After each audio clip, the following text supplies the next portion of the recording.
All right, guys, we're working on a Briggs & Stratton. It's a 5 horsepower motor that is attached to a generator. It doesn't seem to want to start, so we're going to troubleshoot that and figure out what is going on. All right, I'll show you what's going on. Let's see here. We'll full choke it. This is off. That is run. So we'll pull it.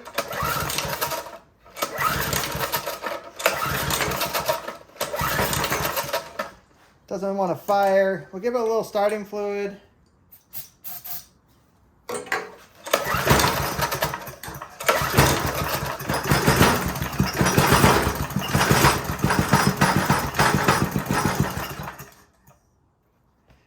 And that's about all it does. So I suspect it's something carburetor related. I mean, it is an older motor. Might be a little low on the compression, but these are definitely interesting to tear apart. There's just all these, you gotta take everything off to get the carburetor out. So let's pull it apart. So you start by removing the exhaust.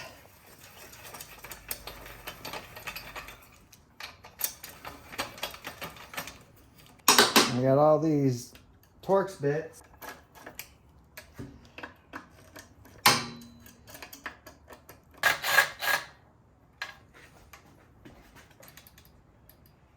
Once you got most of this off, you got to remove the 2 bolts that hold the carburetor on.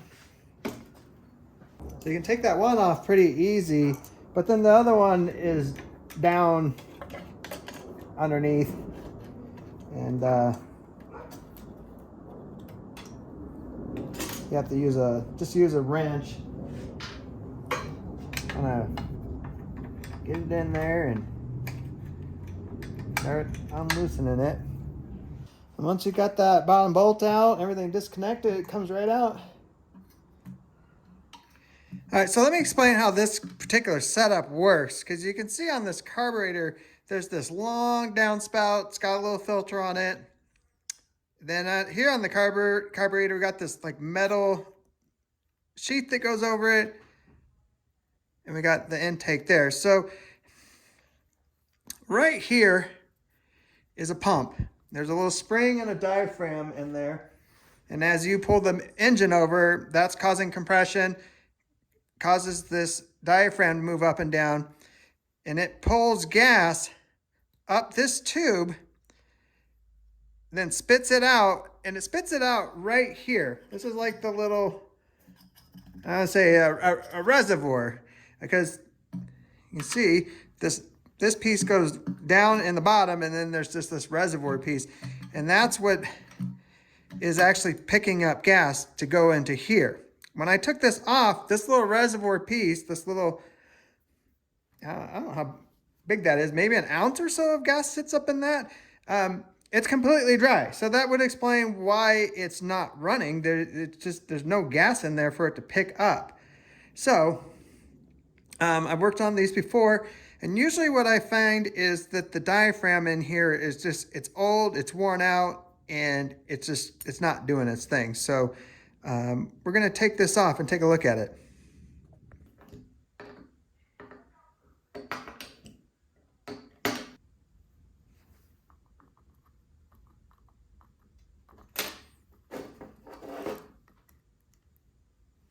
So there's this diaphragm that I'm talking about.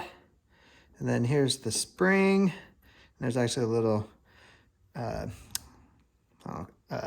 washer or a clip, something that sits on the top of that. And you can see it's not dry and crusty, but it's definitely, I want to say, malformed. I don't know if I can show it on the camera. There's like this permanent bubble right here in it. And that's very typical of these. It's, you know, it's in there. It's pumping over time. It just remembers that shape. But if it's not returning back the way that it should, then putting the pressure back on that spring, then it's not going to pump gas. So we're going to need to replace this, and then also just make sure everything is clean, you know, as far as the pickup goes. Make sure that that jet's not clogged. Take this guy out, make sure there's nothing clogged in there. Yeah, you can even see maybe like gas sat in it. There's like a little bit of old gas residue sitting here.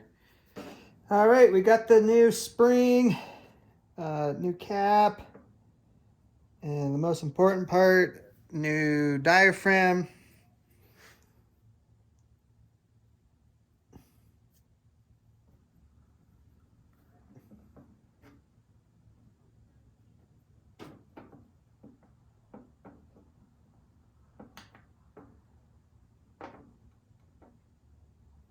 All right, one thing I like to do is in that little reservoir that I was talking about is add some gas.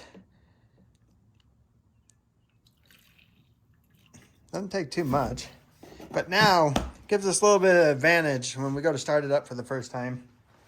Because remember, that little diaphragm has to start pumping to bring the gas out of the tank into the reservoir. So if we already have a bunch in the reservoir, well, now it's going to be a little bit easier to start up. So we got to remember how this all goes back together. Shouldn't be too bad.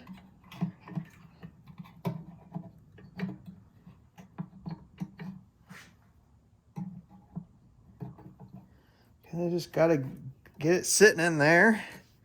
Once you got it sitting in there, go and remember where all the pieces go.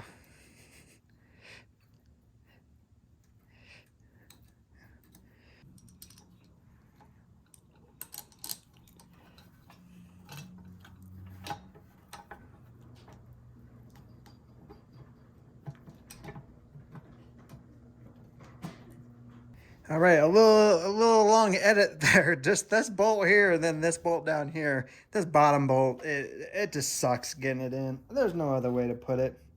Only way to put it is have patience. All right, it's all back on. Seems to be working the way that it should.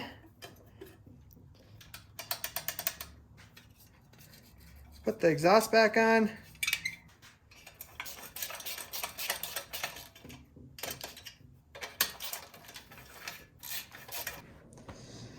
All right, let's see if it works.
All right, so here is the arm for the governor, and you just loosen this nut, and then once you loosen that, you hold the centerpiece in place, change the position of this, and then tighten it back down.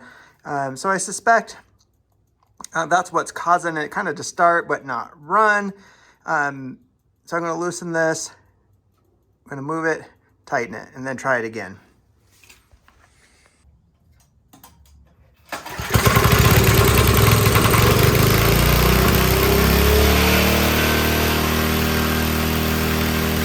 Well, it's running better, but man, it sounds like it's going to the moon. Or I don't know, like it's going to take off. So you just have to loosen this. And then I'm going to turn it back a little bit. Because I turned it all the way. So I'm just going to turn it back. And then retighten it. And then we'll just start it up and again, listen to it.